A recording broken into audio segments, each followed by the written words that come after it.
Welcome to the People Strategy Forum podcast. We're a show that guides leaders on how to elevate the workforce, and we believe that people are at the heart of successful organizations. A team member's well-being, their career, and their development is all essential to a happy and highly effective and productive workforce. So this show discusses the practical and effective leadership strategies for top executives, senior professionals, and talent managers overall.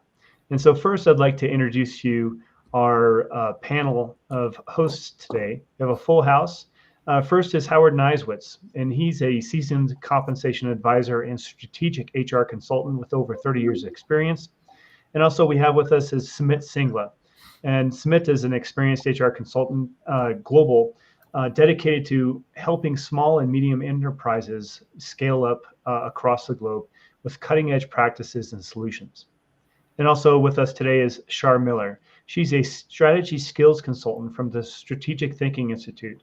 She's a talent management strategist and career and entrepreneurial transformation coach. And myself, my name is Sam Reeve. I'm the founder of Comp Team, and I'm a global compensation and talent management strategist overall.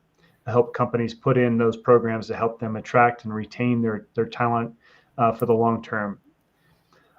All right, so today I'm pleased to introduce a very special guest. We're going to be diving into the dynamics of building a high-performing team by optimizing skill set, that optimizing the mindset specifically. Joining us today is Nadia Menov. She's the visionary behind Mindset Works Coaching. So with a robust background in transforming workplace cultures, Nadia specializes in elevating leadership capabilities and team performance through innovative coaching and strategic wellness initiatives. She is passionately committed to molding work environments that not only achieve and surpass the business objectives, but create nurturing spaces where employees can generally thrive overall. So today, Nadia is going to be sharing her insights on crafting a vibrant company culture that attracts, engages, and retains top talent, ensuring that your workforce becomes a pivotal cornerstone in organizational success. So let's get ready for this conversation today and listen to the great advice that Nadia has for us in empowering your leadership today. All right. Well, Nadia, welcome to the show. Thank you so much for having me. I'm excited to be here. Great. Yeah, well, the first thing that we typically do is to kick off the conversation here is just to learn a little bit about you and your background. So how did you get into the work that you do today and helping your clients? Well, I have been coaching for about 7+ years or so, and I initially started in the health and wellness space. So I was working as a health coach for an organization here in Toronto, and I grew through that role and eventually transitioned into a middle management role. So my coaching background kind of comes from there. But when I transitioned into middleman coaching, there wasn't a lot of support that I had becoming a manager. And I really didn't know that, to be completely honest. It was my first corporate job ever. And so I spent a lot of time listening to podcasts like yours, reading a lot of books, and just trying to become a better leader. And through that experience, I really realized that at the end of the day, it's the people that are the most pivotal aspect of performance, of engagement. And so through that, I've decided that I'm going to start working with organizations to help their middle management also do the same. Because it's a theme that I see quite often, that people are promoted from within, which is great, but they don't necessarily always get the training that they need or the skill set to be able to lead people. It's one thing to be hired for a specific role where you have the training and the skills and the education to be able to do that role, but stepping into leadership is a totally different skill set. And I also just really love people. I think that the happiest employees are the most productive and the most engaged. And I want to make sure that I'm helping the corporate space create workplaces that everyone feels like they genuinely love. Right. And you were mentioning, as far as our topic today is around, really having that positive mindset, or that mindset that's really driving business. So how have the wellness background that you have driven that initiative? I try to look at culture and at the people that I'm working with through a holistic lens. I think it's really important to be mindful of the fact that people are not just who they are inside of their workplace, but how they show up in their workplace is likely how they're also showing up in their personal life. And so, not talking about the person as a whole and looking at the kinds of things that they're doing behind the scenes to fill their cup so that they can show up as the best version of themselves is a miss. So I try to incorporate wellness into my one-on-one coaching sessions with individuals on a regular basis, and even actually use that to give them a maybe a safer space to be able to change some behaviors that they can then bring into their workplace as well.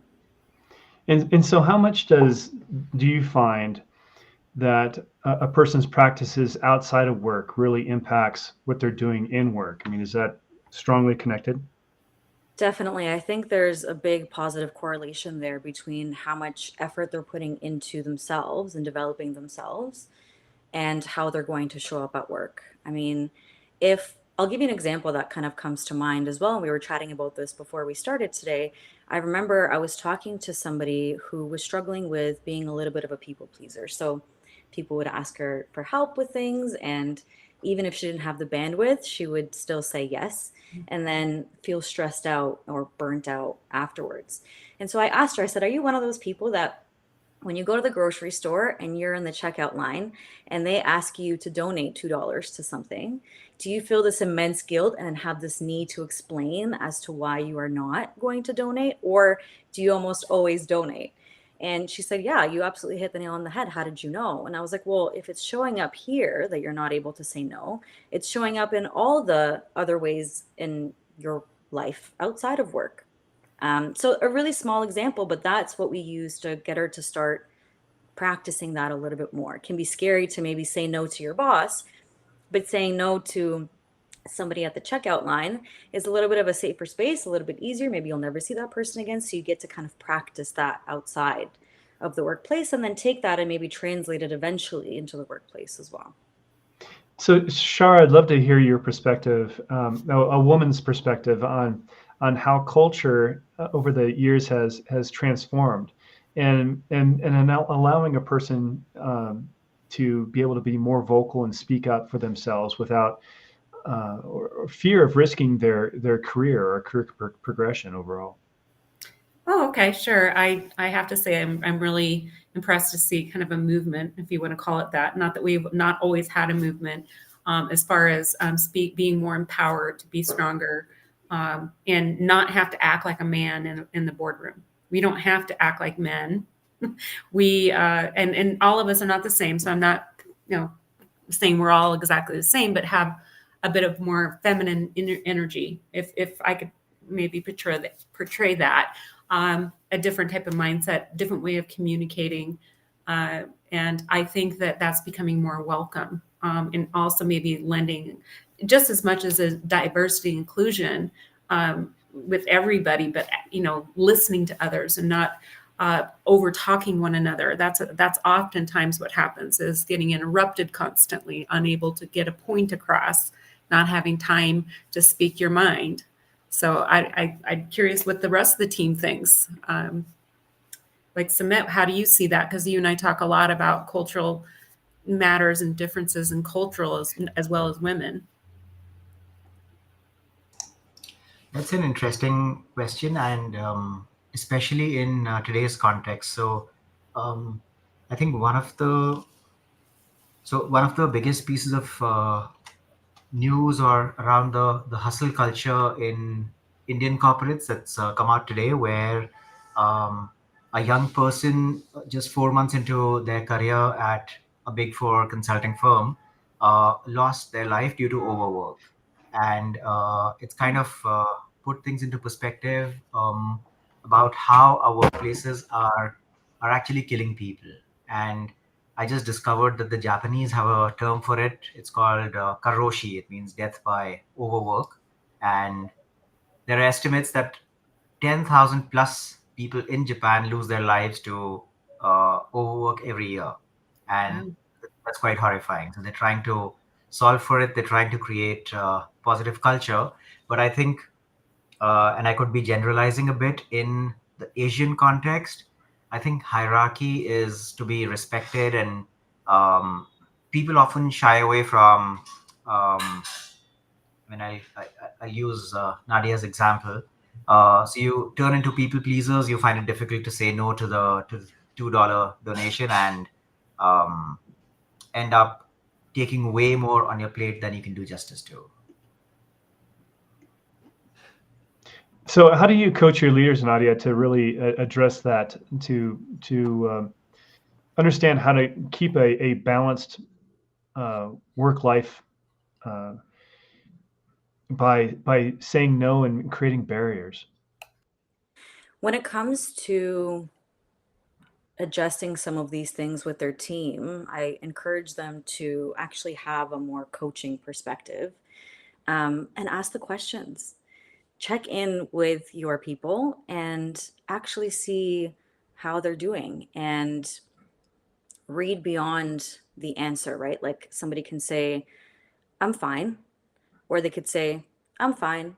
And those are two completely different answers. And so, as leaders, if we miss those little human moments when somebody's communicating something to us without using words, but it's what we have to read between the lines, if we don't notice that and if we don't speak to that, then we're really missing the mark to be able to have an impact on somebody's well being. If you can tell that in a conversation, one of your people is somebody that usually says yes to things, and you can tell that there's some hesitation there, speak to that and create safe spaces for them to be able to advocate for themselves, especially if you know that they're someone that's uncomfortable with saying no, and give them that opportunity to practice that.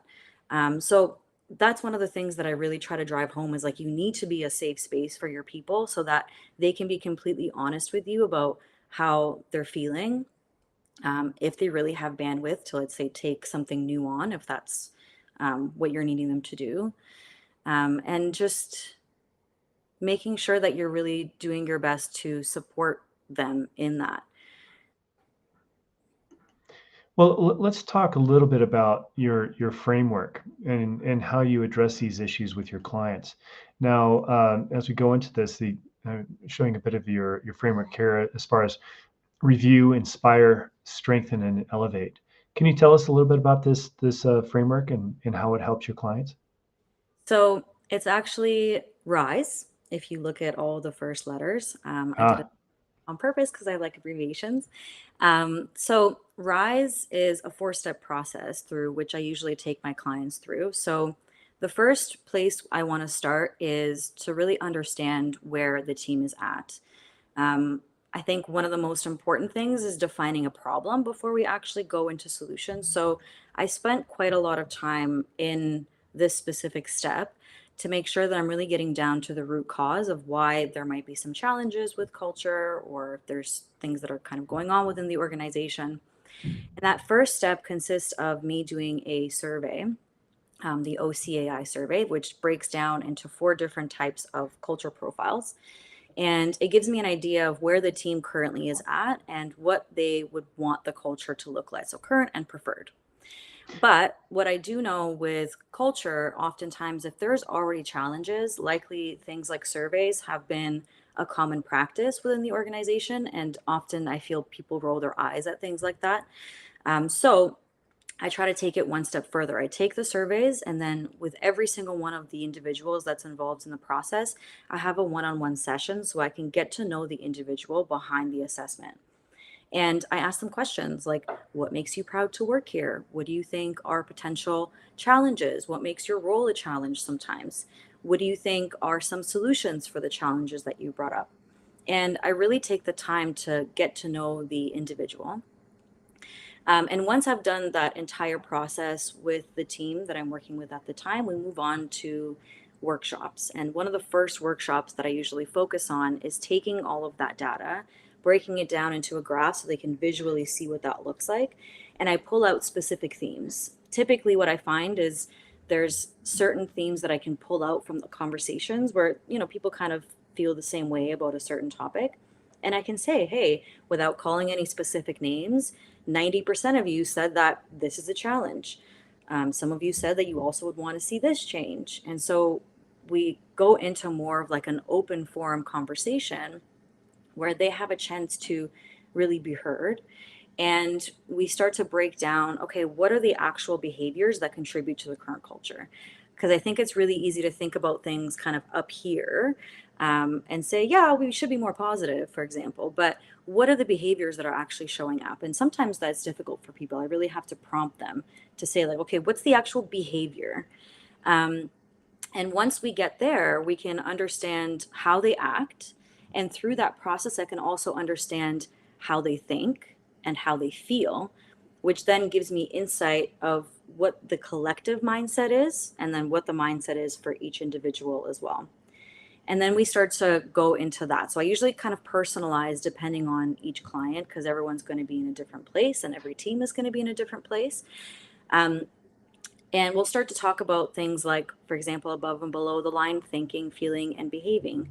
What does it look like when you are thinking above the line, for example, focused on solutions as opposed to being focused on problems? And I get them to really start to think about how are they currently contributing to the culture themselves, so that we can start to eliminate some of that finger pointing of, oh, it's because of leadership that it's like that, right? Or leaders point to the employees, oh, it's because of them that it's like that. And having everybody come together and say, okay, I play a part in this. And the change has to come not only from everyone else, but it has to come from me first. From there, oh, sorry, go ahead. No, I was just going to say, this is a pretty detailed process. I definitely want to go back and talk about some of the specifics, but go ahead, continue. Yeah, okay. So from there, we start to focus on where are they wanting to go and how do we actually get there. So the workshops are a big part of that. With certain teams, I will take focus groups if I find that there's specific people that maybe are having some friction and it's starting to trickle down, or if there are certain people that are maybe bottlenecks for information, I might give them a little bit of extra support and focus on that. And then from there, we start to actually talk about, okay, some of the operational things that are also contributing to the culture right now. Is there certain KPIs that might not make sense? Or maybe are they perpetuating that old way of being, that old culture profile? We talk about maybe changing certain processes, if that also makes sense. And throughout this entire process, I try to hold their hand and walk them through step by step, which I think is a really important thing to speak to here, is that we all know what we need to do, right? When you think about weight loss, everybody knows that they should be eating more vegetables or they should be moving their body on a regular basis. But the how is often missed in this space. And so as I take them through this 4-step process, they're constantly having check-ins with me. They're having one-on-ones where they're having conversations about how things are going, which gives me an opportunity to also catch them in the moments when the team starts to slide back to their original way of being, which is normal. Human behavior is not linear. We know that. And we know that people are going to revert back to the old ways of doing things. But I want to be able to catch them in that moment and say, hey, remember we talked about this. We're not doing things that way anymore. How can we do them in this preferred culture that you want to see? And how can you contribute to that? From there, I kind of just hand off to the managers, and hopefully the ideal goal, which probably kind of sounds funny, but I want my clients to fire me. I want them to say, you know what, you've done a great job here. You've implemented this and it's stuck. And now we can do it on our own. So let's go back to that first step that you mentioned, that the initial one, or the initial assessment. You mentioned that you usually put out a survey, Mm-hmm. and then based on that, you get results back that show that they belong in one of 4 different cultural types. Can you go into that in specific? What are those 4 cultural types? Yeah. So the 4 different culture types are clan, hierarchy, adhocracy, and market. And so you can kind of imagine it almost like a diamond shape. And typically organizations will fall leaning towards one or two of them. And so culture, for example, the clan culture would be like when you have a group of people that almost kind of feel like a family. They're really close, they support one another. But because of that positive side, there's also kind of a shadow side to each one of these culture profiles as well. And so, for example, in a clan culture, they might also shy away from having difficult conversations with one another. They might not want to give each other negative feedback because they're afraid of rocking the boat and having friction in those relationships. So they might kind of hold back a little bit, which also, is a disservice. On the adhocracy side, if you think the word ad hoc, when you see it like on a task list for a resume, for example, or for a job description rather, it's things that are on the fly, right? So when we think about cultures that are very innovative, so an example of this would be like Uber. They took something, they made it better. So they typically would fall into. In a hierarchical culture, typically organizations like government, banks, they tend to fall under that one because it's a hierarchy. So which means that it's more of a triangle and there's somebody at the top that makes most of the decisions and that kind of trickles down. And so with this culture profile, as much as there tends to be a lot of stability, there also is kind of this way of doing things that tends to be very kind of stuck in their ways. It's difficult to change. For the adhocracy one, that typically means that there's a lot of innovation, right? So like the Uber that we talked about, they're innovative, but at the same time, things are happening very, very quickly, which also can result in a lot of burnout in a culture like that. And lastly, on the market side, this is the culture that is very focused on outcomes and goals, and their people are usually very driven and they know exactly kind of where they're going and what's expected of them. But they're also very fast paced and can contribute to burnout. And sometimes people might have a difficulty kind of catching up to that standard. There's not a lot of focus on the person in that. And so when I do this survey with organizations, usually I get to see where they currently are right now. And there's also a part of it that the second half is where they would want to be. And so when I look at the graph, I can see if there's between a certain culture profile, if there's about a 10-point difference between where they want to be and where they are right now, that shows me that there's some work to do in that specific area. So you're doing a couple things in this first initial assessment. Is you're identifying what their current state is, their cultural elements, and then where they want to move in the future. Now, who is the main determinant of where the future state of the organization should be? Is that kind of influenced by the employees overall, or is this a leadership initiative?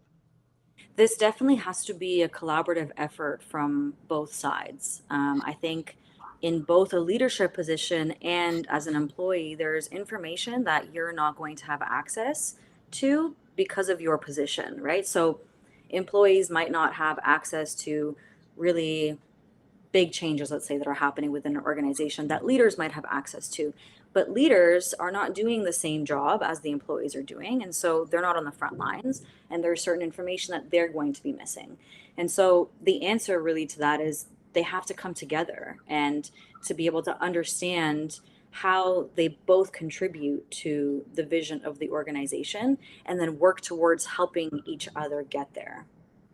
And that's, I think, a really common thing also, just if you think about our culture is very focused on, and I get people to almost zoom out from that and focus on the collective a little bit more. So you mentioned the next step in after you provide the overall assessment and looking at the culture overall, you're having one-on-ones with each individual that was involved in the survey. So what is the core purpose of having these one-on-ones, and what is the information that you get from those sessions? I really want to try to take that information from the survey and bring it to life. So I want to understand what makes this person tick, what kinds of things bring them joy, what kinds of things bring them stress. And that way I can understand what that data actually means when it comes to the specific organization and to each individual. One of the things I also ask at the very end of that interview is, what is your employee satisfaction out of 10? Which gives me a measure to be able to also work off of. Because I've had situations before with teams that maybe are a little bit more resistant to doing surveys. You get the survey back from them, between the preferred and the current, there's no difference. But then you look at their employee satisfaction on an average across the entire team, and it's at a 6 out of 10. And that's where that conversation then in a workshop can come up and say, well, hey guys, you're saying that you don't really want to see a change, but your employee satisfaction is only a 6 out of 10. What's really going on here? So it gives me that opportunity to really get a little bit deeper and get to the root cause of what's underlying all of that. Because I do find that culture in general it's more unspoken, right? It's not just having a ping pong table in the hallway. It's the way that your people feel on Sunday night before they're getting ready to go to work the next day. Right.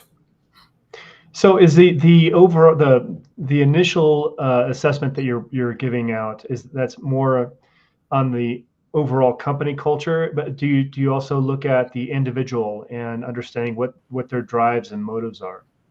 Absolutely. And actually, when I'm doing that survey, I can then isolate each person's survey separately, and I can separate the leaders from the workers and see if there's a disconnect there, which is something that I sometimes see, that the workers can have a very specific type of profile and the manager has a completely different profile. And that shows to me right there that there's work to be done because there's a misalignment that's happening there. And so that means that there's also information that's being missed, and opportunities that are being missed.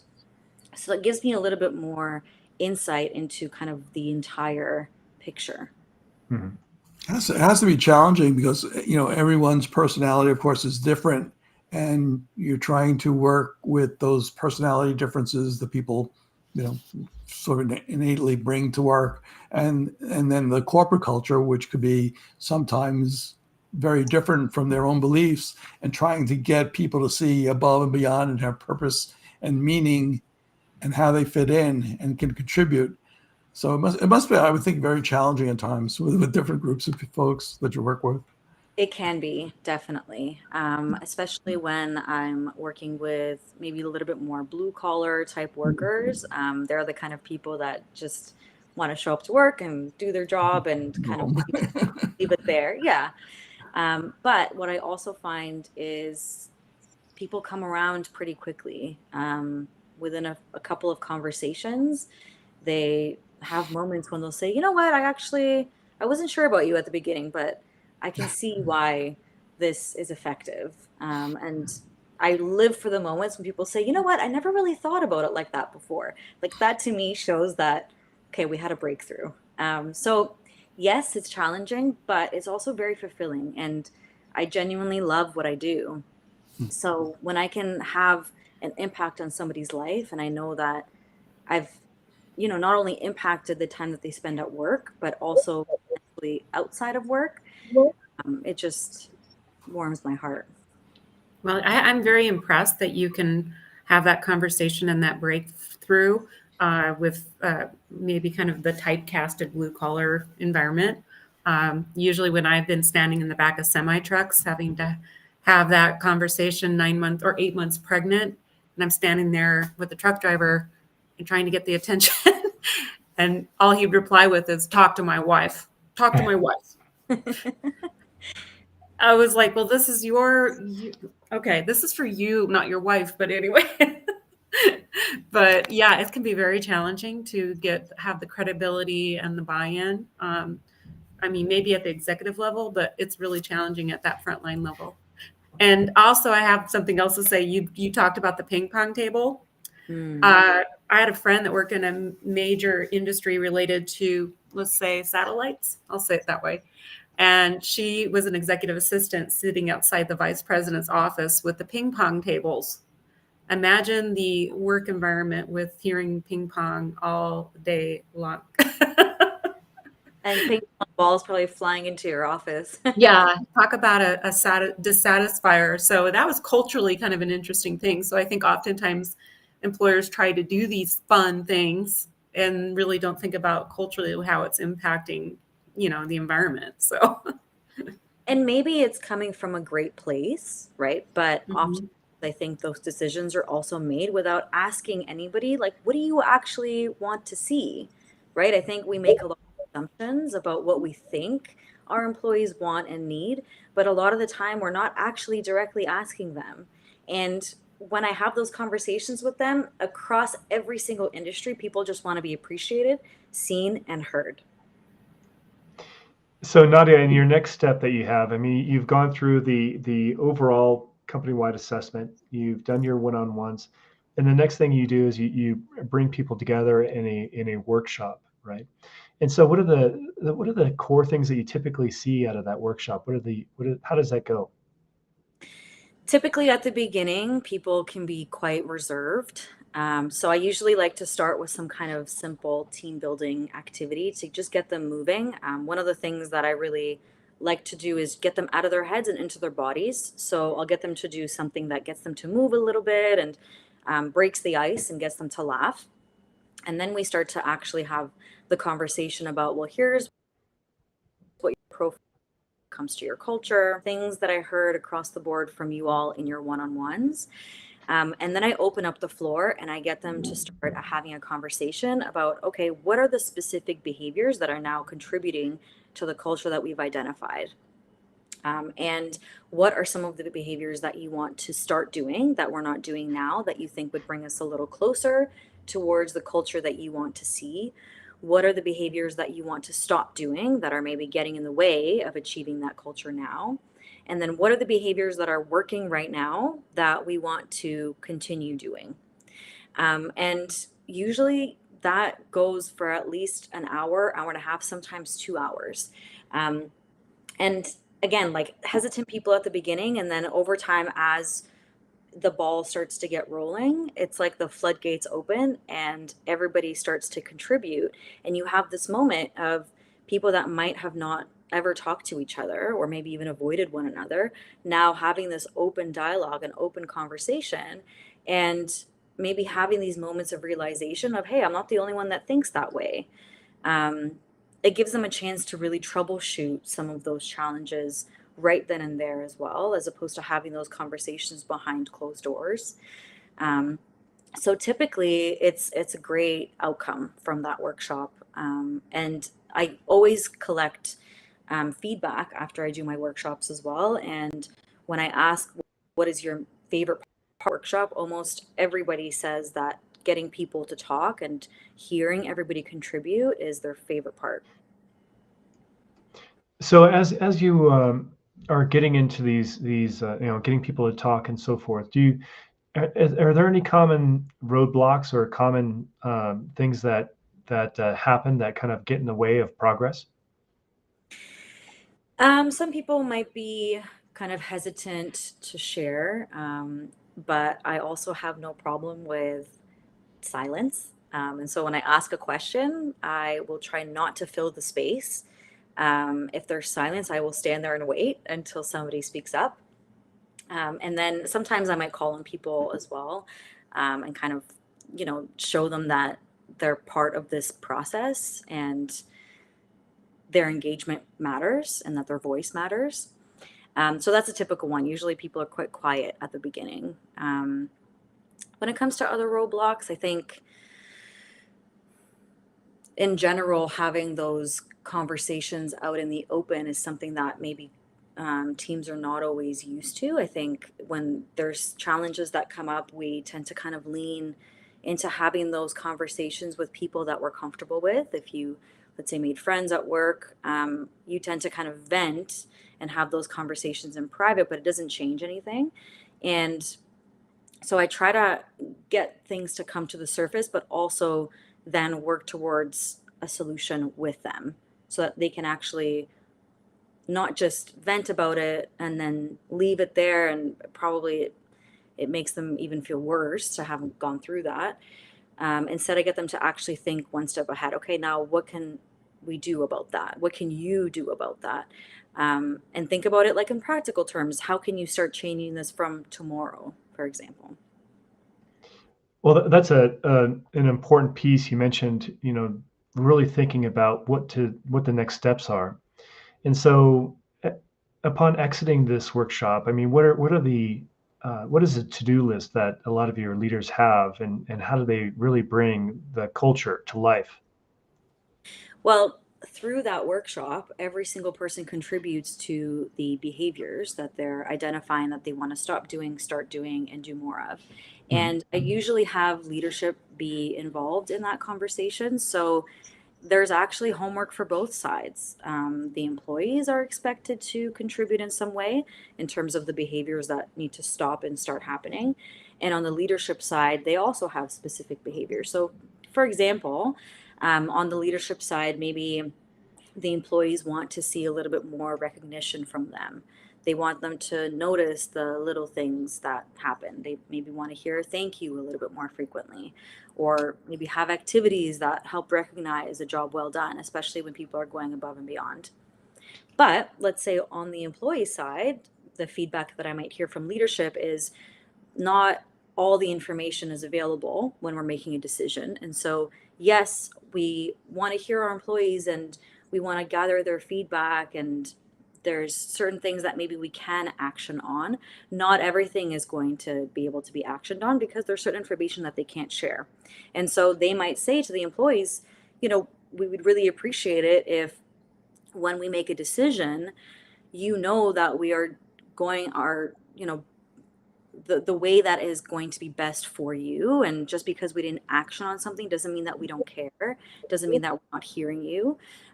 But we're making the decision because that's what's best for both the team and for the business. And we would appreciate if that was respected. So it really depends. Every single team is a little bit different, but I try to make sure that everyone has a little bit of a part there where they can start to implement the plan of action from that workshop. But one thing is when you have these after these workshops, you have this to-do list, you have this initiative. Everybody's excited and wants to move things forward. But how do you prevent your leaders and employees from falling into old trends, those old behaviors uh, that they once did before, instead of moving forward? I try to get them to, well, first of all, I'm around a lot. So I think that's another big difference between the way that I do my business as opposed to maybe people that just come in and do workshops kind of one and done, which, not to knock that by any means. I think that there's definitely value in that. But with my clients, I try to be more involved. So I'm in the office at least 3 days a week, typically, when I'm working with somebody. And I get to really overhear their conversations outside of my one on ones. I get to watch the way that they communicate with one another just in passing on a day to day basis. And I can take those moments to give them feedback right then and there, right? Even if it's in a joking way and it's kind of lighthearted, it gives me an opportunity to get them to kind of think about things in a different way just by me being there. Um, I also make sure that through the entire process, so it doesn't matter where they are in that RISE framework, they are continuously having one-on-ones with me, and I'm following up on the things that we talked about from our previous conversation and saying like, hey, I know we talked about you wanted to do this. How is that going? Oh, so it hasn't actually happened? Okay, tell me a little bit about why. And we troubleshoot and we talk about it openly. Um, and I think that's a big part of it, that the continuous one-on-ones where I can kind of gently call them out and say, hey, remember we talked about doing things this way? Tell me a little bit about why that didn't work and what can we do to make sure that it happens next time. So having an ongoing coaching framework is a helpful way to keep them engaged and moving forward. Now, does that typically, how long does it take for a new culture to kind of set in when you're after this process to really take hold and move forward? With every team, it's a little different, but I find somewhere between 3 and 6 months is kind of the sweet spot. I've had teams that have kind of, grabbed the bull by the horns and really wanted to see a change. And you start to see it almost happen right away. With other teams, it takes a little bit longer. So it really just depends. But typically, I'd say between 3 and 6 months is kind of that sweet spot. Great. Well, a lot of good information you have here on your process. You know, we've gone through the initial assessment in your one-on-one process, the workshop overall. What else do leaders need to know about this framework? I think the elevate piece is really important because that's where the handoff happens, and leaders need to continue to have those conversations way beyond. And I think even like just when I teach them, for example, the above and below the line thinking, right? Like that needs to be something that is infused in every single conversation and every single moment of problem solving. They need to be continuously talking about these themes and these kind of new ways of doing things. Um, in Could you their elaborate on that? What is above the line or below the line thinking?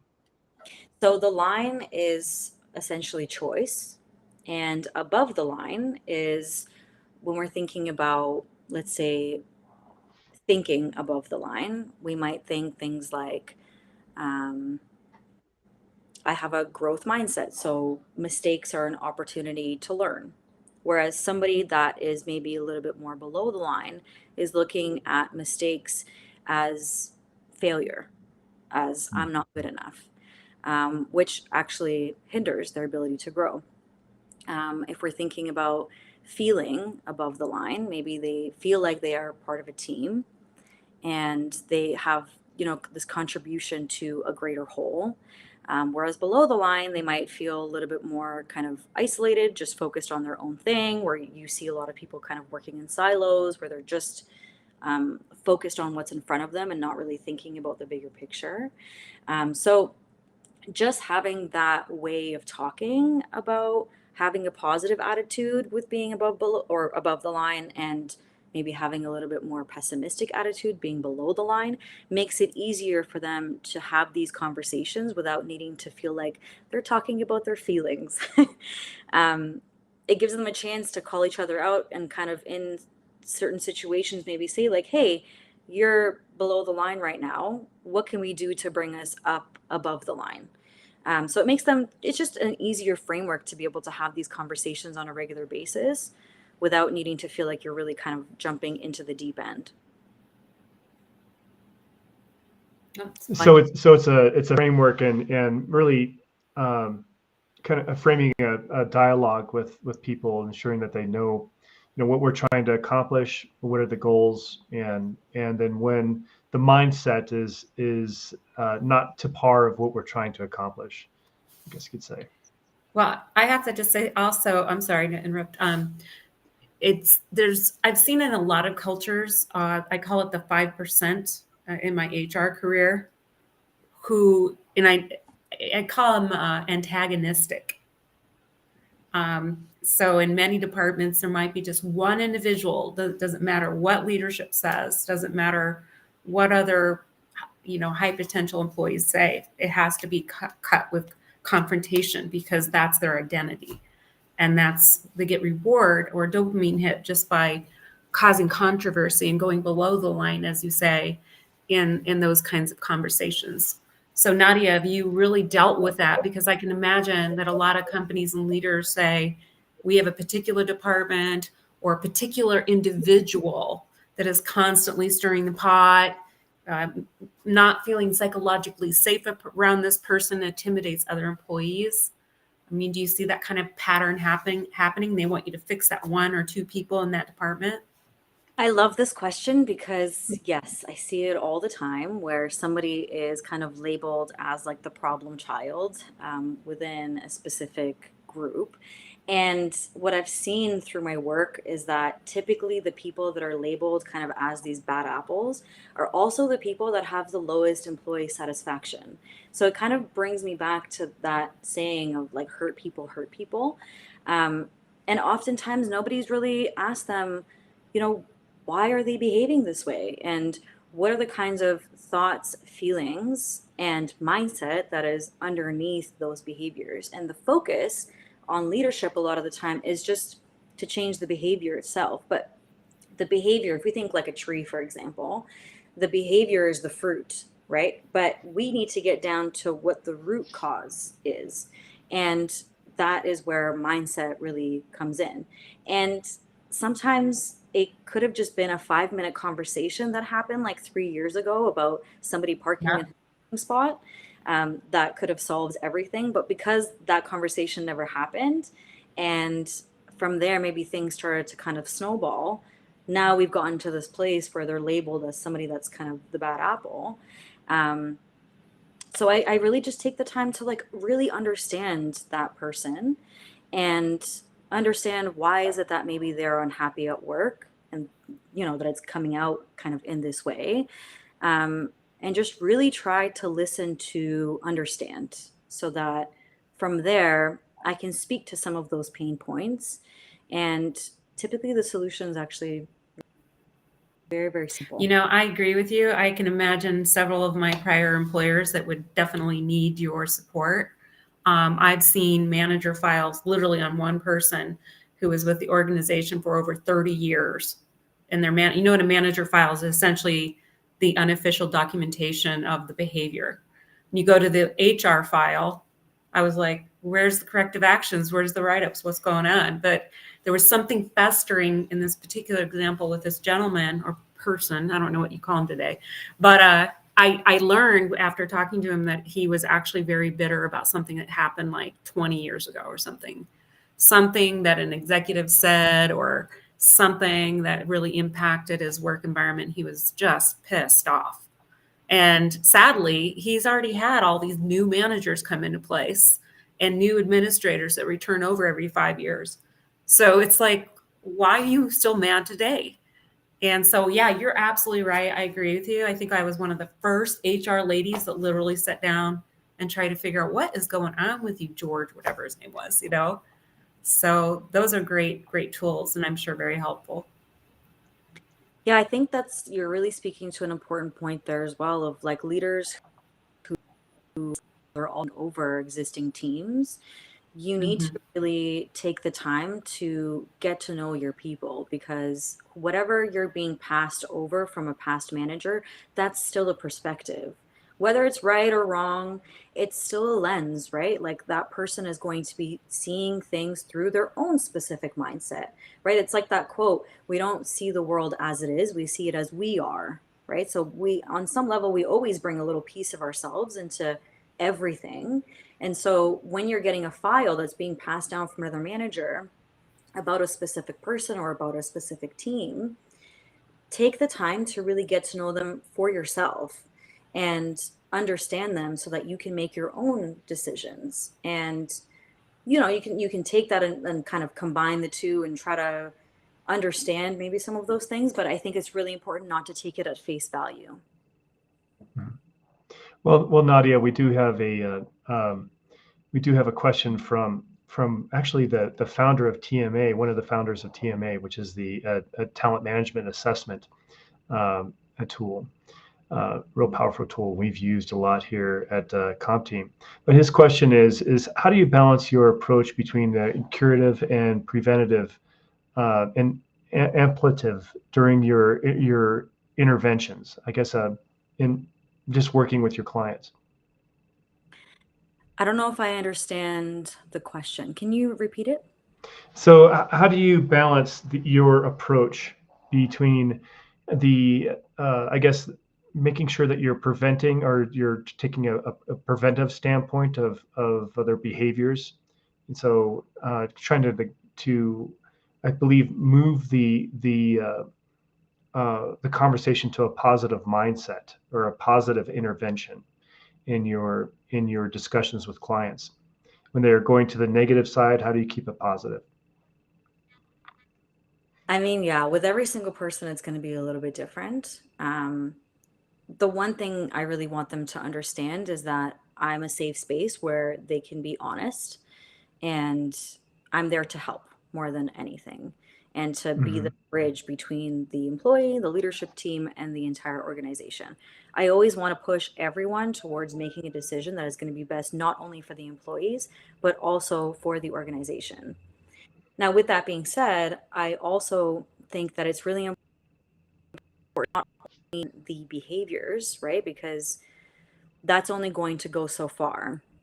But instead, I want them to actually focus on shifting their mindset. So, first of all, having more of a growth mindset where they're focused on, okay, if I make mistakes, that's okay. It's a learning opportunity.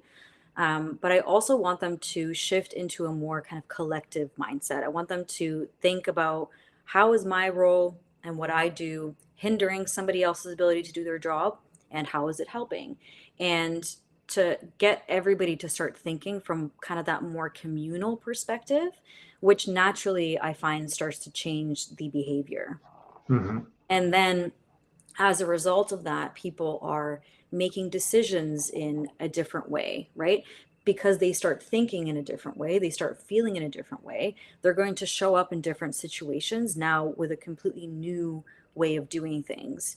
And so you won't need to micromanage every little behavior if you get to the root cause of the problem, because now they are just showing up as a different individual in these Right. situations. So as we come to a close on our discussion here, I mean, what are the key things that you want leaders on the call to walk away with? Welcome the challenging people, is number one. When I was working in the corporate space for somebody else myself, I was always the leader that would be getting people who were considered to be difficult, because I was known for turning them around. And that's not to toot my own horn. It's to say that I think every single challenge is an opportunity. And so if you have somebody that is maybe labeled as being a difficult employee, think about the fact that they're probably also struggling to be happy at work. And can you approach them from a perspective of, okay, can I help this person in some way? And again, that goes back to that same kind of communal perspective, right? How can I be of service to somebody else? Anytime that we're in service, we are always going to be happier, more productive, and more engaged.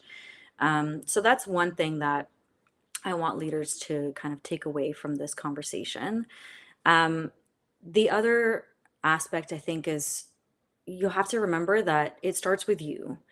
As the leader, you are leading by example. People are watching you, and they're watching the interactions that you're having. It's the little things that people really notice.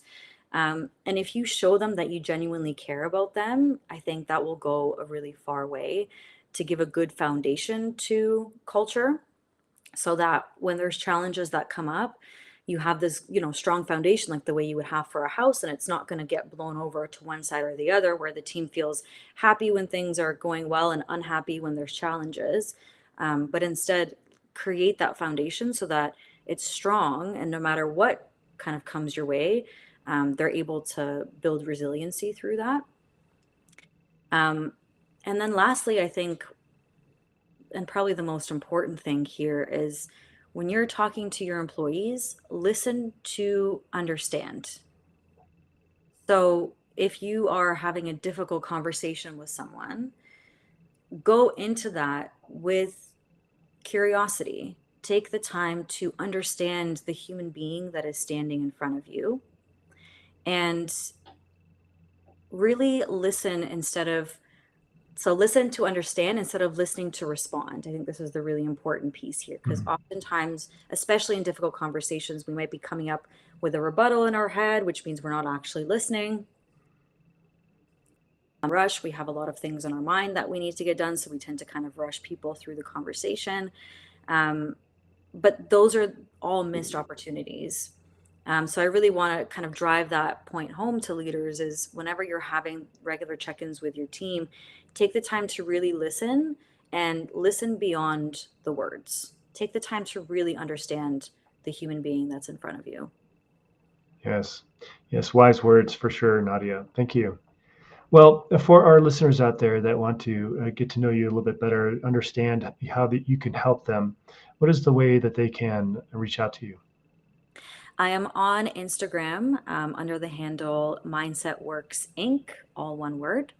And I also have a website, mindsetworkscoaching.com, and they can reach out to me there and book a free coffee time session with me so that we can get to know each other a little better. But yeah, those are probably the best two ways: Instagram and my website. Great. Well, thank you so much, Nadia, for sharing your wisdom with us today. This has been great. Thank you so much for having me. It's been a pleasure. Yes. Thank you very much. For all those that listening in on the People Strategy Forum, we will look forward to seeing you next week, next Wednesday. So everyone take care and have a wonderful week ahead.